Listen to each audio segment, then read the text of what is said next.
a little stagger step in just to see what the reaction is from Blades. And what we see here as well is he's going to send this long straight jab out. One more stutter step fake in is going to bring that jab out one more time. Make a mental note of that. Enters, creates pressure, little fake, draws out the jab. Tom slips to the outside of the jab, puts the right hand over the top, and that is all she wrote for this fight. That's it. It's already done. It's already over. A minute it took to make that read. The same thing again. He's looking low at Tai Tuivasa, and this left high kick absolutely nails Tai. I just love the ability Gane has to mirror all of these movements from Tai. As soon as Tai switches to orthodox, he's gone back to southpaw, and a beautiful straight left right there as well.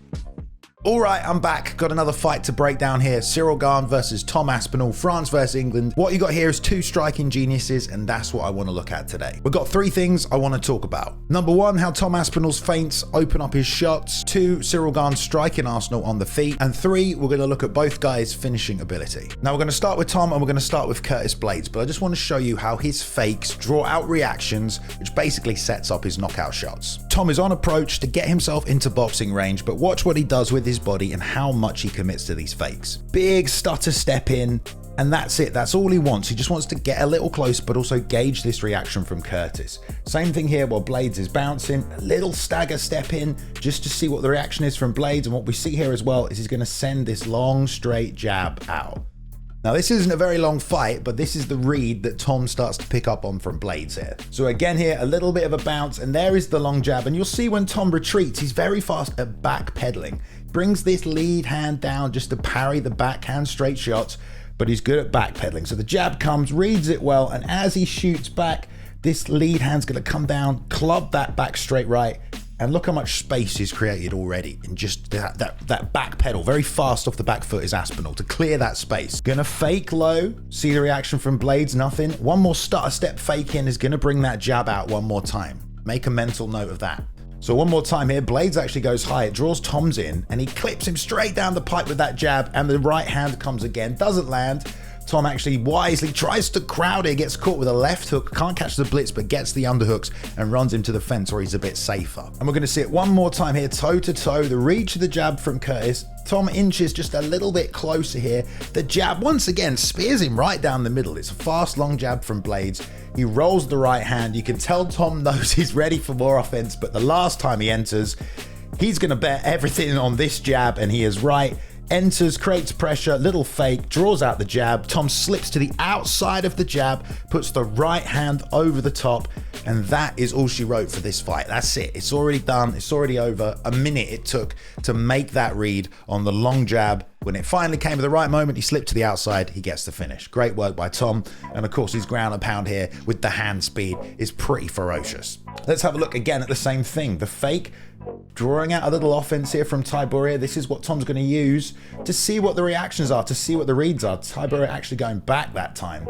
And again, Tom's skipping in, high right hand up, but he's very good again backpedaling off the back foot. He can get in, he can get out, he can draw the attack, and he can escape from the threat of it and then look to counter. As soon as there's a split step here from Tybura, Tom times this lovely jab, right hand round the outside as Tybura is tracking across. And when he swings on the return, again, Tom has pulled straight out, and then he can actually plant the back foot, reset, and go back in with the 1-2-3. And again, pull out. So it's shot out, trying to lure his man forward so he can crash him into something heavy. But also, it's hit and run. It's heavyweight MMA. This whole game is dangerous.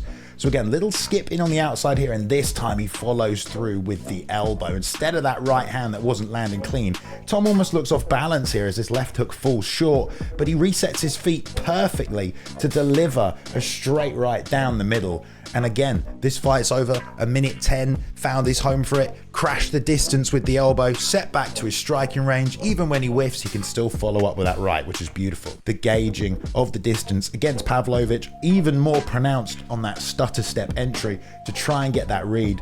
Pav's gonna step forward here, just off a little twitch from Tom. That's all he needs is a fake it. He's gonna pull out of range here and get away from these shots. Now, leaning backwards might not look like a smart thing to do. If there are head kicks coming up, it's definitely not. But there's loads of ways to evade.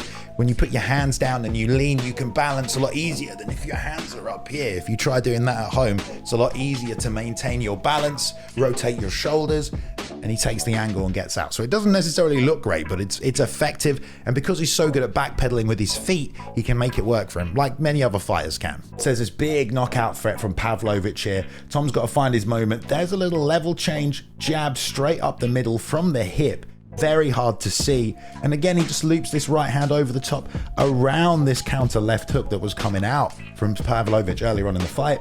One little wobble, and then again, it's the ability to blitz straight back in with that attack on the reset. The speed of Tom Aspinall. Just see that one more time. Right hand lands over the top, and then in this split second window while he's staggering, he resets his stance. 1-2, one more time.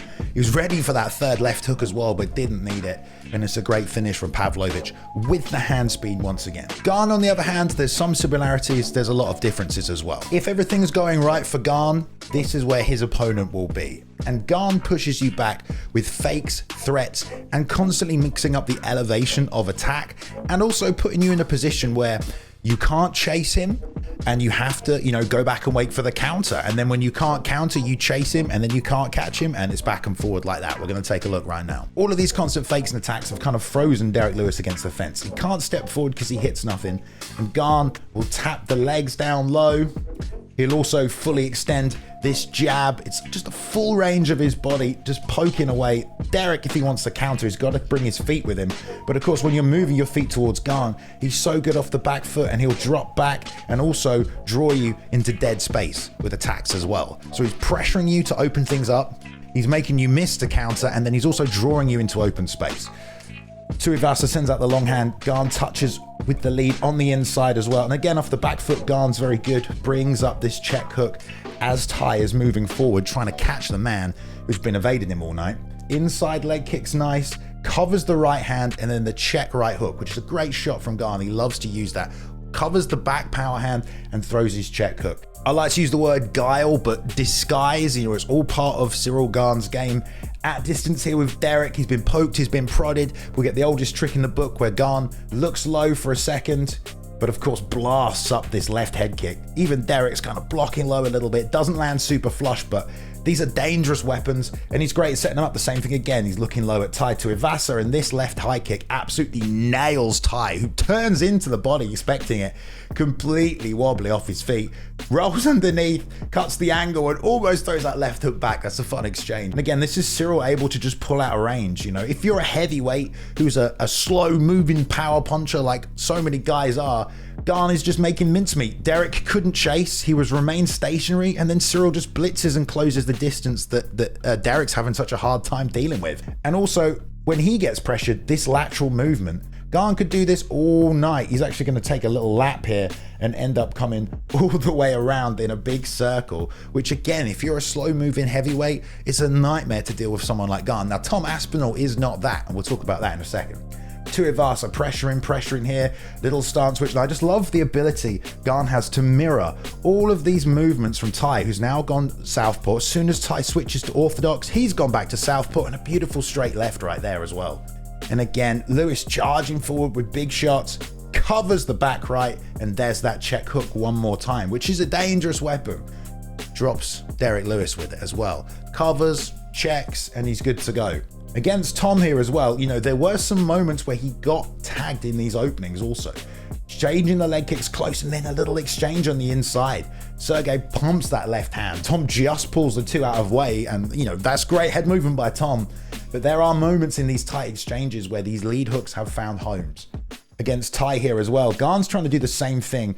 Cups the lead hook, doesn't really throw it, turns into like almost a frame, but because he's still attached, Tai can land this right hand right down the pipe. And it's the same thing again, he's covering this backhand with his left and extended, but it's a beautiful placement right down the middle. And it's just to show that Gane going backwards, he's still vulnerable, and Tom, when he crashes in, he's still vulnerable in the pocket as well.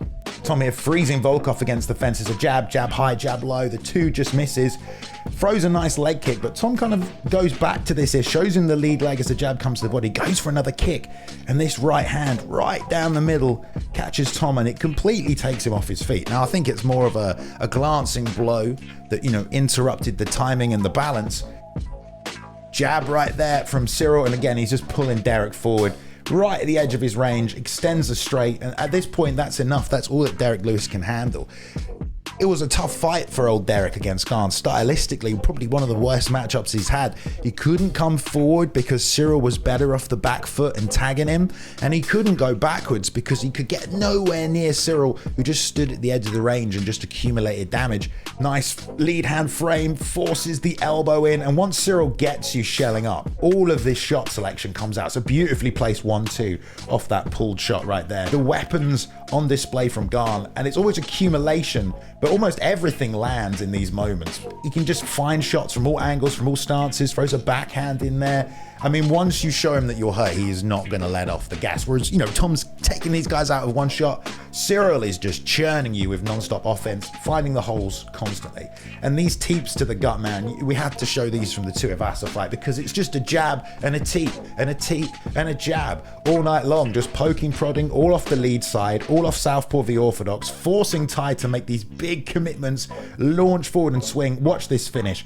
This left hand just going to fly past the chin. Cyryl's going to take a right angle as he overextends into position, and then watch this right hand, bam, absolutely incredible. Just holds it up here like, yeah, mate, I had it that one. Needs a little bit more once again, but again, the accuracy, that might have been to the back of the head. The accuracy on all these finishing shots are just incredible. I'm very excited for this one. It could be over quick. Aspinall could find a hole right down the middle, but Gane, because he is so good at reading that distance and has a lot of evasive options and has a lot of tools he can deal with, or maybe he keeps the whole fight at distance, doesn't bite on the fakes, and Tom can't get anything out from him. Maybe Tom has to chase Gane, Gane can fight off the back foot, or maybe Tom blitzes him down the middle and knocks him out. I don't know. The point is, I want to know what you think, so let me know down below, okay? Gane, Tom, I know most of you are just going to take Aspinall. Gane's got some tricks, he's a very good striker, but at the same time, guys, we've just done striking here today. We have just done striking. This fight could hit the mat and be over immediately with a double leg takedown and a Kimura, okay? For anyone who's not said that in chat, thank you very much for watching the breakdown yet again, and yeah, I'll see you back here maybe for the post show of this one, and I'll see you next time, guys. Thank you very much, appreciate you.